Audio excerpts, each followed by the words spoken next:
आपको दिख रहा है यहाँ पे रोजनमुंड रिएक्शन, ठीक है, रोजनमुंड रिएक्शन, ये भी नेम रिएक्शन है आपका, ये भी पूछा जाता है आपका।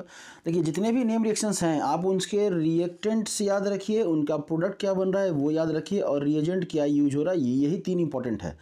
इंपॉर्टेंट इसमें और है कि अगर रिएक्टेंट में कितने कार्बन्स हैं और प्रोडक्ट में आपके कितने कार्बन्स हैं, ये दोनों सेम है या इंक्रीज कर रहा है, ये भी ध्यान रखिएगा।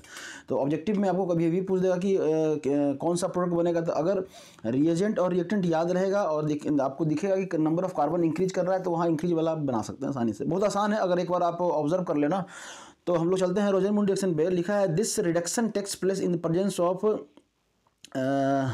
Lindlar's catalyst. अब देखिए इसको हम लोग क्या कहते हैं, लिंडलार्स कैटलिस्ट भी करते हैं। तो अगर कभी पूछे कि Lindlar's catalyst which of the following is Lindlar's catalyst, तो आपका H2PDBaSO4CaCO3 ज़ाइलीन, ये जो है ना, ये इस ग्रुप को हम लोग इसको क्या कहते हैं, लिंडलार्स रिएजेंट कहते हैं, ठीक है। मतलब एक साइंटिस्ट थे जिन्होंने बताया कैटलिस्ट के बारे में या उसके प्रेजेंस में रिएक्शन करवाया, तो उन्होंने इसका नाम रख दिया लिंडलार्स रिएजेंट, ठीक है।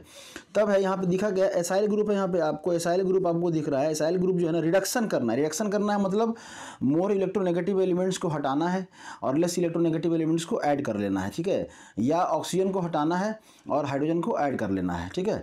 तो इसको रिडक्शन कहते हैं। तो यहाँ पे ऑक्सीजन तो देख ही रहे कि ऑक्सीजन तो ऑक्सीजन है ही, तब क्या है, क्लोरीन हट जा रहा है। क्या हो जा रहा है आपका, क्लोरीन हट जा रहा है। तो क्लोरीन देखिए H2 आ रहा है, तो एक H अगर Cl के साथ जाएगा तो एक H बच जाएगा ना, तो यहाँ पे ये बना रहा है आपका अल्डिहाइड ग्रुप बन रहा है। क्या बन रहा है, अल्डिहाइड बन रहा है। मतलब ये सिर्फ लिखा, यहाँ लिखा भी है ओनली यूज फॉर अल्डिहाइड, ये अल्डिहाइड के लिए ही यूज होता है। तो ये इंपॉर्टेंट है कि रोजनमुंड रिएक्शन अगर अल्डिहाइड आपको बनाना हो तो उसी से आपको बनेगा, बाकी नहीं होगा, ठीक है। तो यहाँ पे फिर से एक बार हम लोग देख लेते हैं, इन सबको मिटा देते हैं और एक बार देख लें कि आपके इसमें रिएक्शन में हुआ क्या। तो एसाइल ग्रुप जो है ना, यहाँ पे क्लोरीन हट जा रहा है इस रिएक्टेंट के प्रेजेंट में और अल्डिहाइड ग्रुप बन रहा है। क्या बन रहा है, अल्डिहाइड बन रहा है। और ये सिर्फ लिखा भी है कि किसके लिए है, सिर्फ हम लोग अल्डिहाइड के लिए यूज करते हैं, चाहे आपका एरोमेटिक कंपाउंड्स हो और चाहे आपका एलिफेटिक कंपाउंड्स है। एरोमेटिक मतलब अगर इस तरह भी अगर जुड़ा हुआ है, इस तरह से भी अगर कार्बन और Cl है, तो भी ये प्रोडक्ट जो है ना आपको इस तरह से ही डबल बॉन्ड और H ही बन जाएगा, ऐसा करके,